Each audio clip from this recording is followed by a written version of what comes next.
Walter Liggett, one of the most successful third parties in American history. America's left-leaning Farmer Labor Party dominated the state's politics during the 1920s and 30s.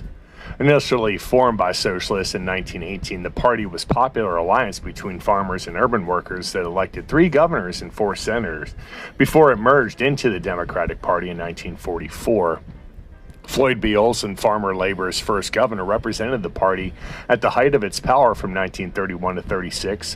While Olson was popular for a number of reforms, including some welfare programs and the establishment of the minimum wage, critics charged that he was a corrupt dictator who had no sincere interest in the working class.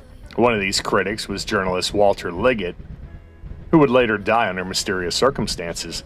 Liggett, the editor of a radical mud-racking journal called the Midwest American, charged Olson with betraying the Farmer Labor Party's interest.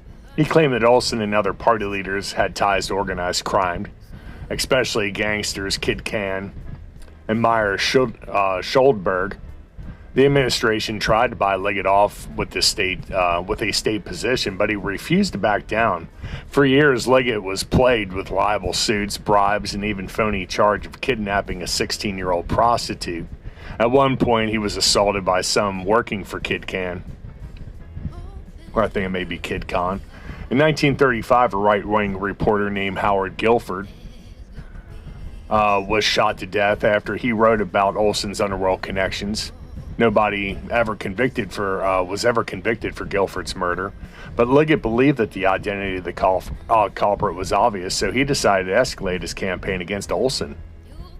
December 5th, the same year, Liggett was killed by a drive-by shooting in front of his wife and daughter, although Liggett's wife and other witnesses identified Kid Con as the shooter. Con later was convicted because he wasn't convicted because he had an alibi.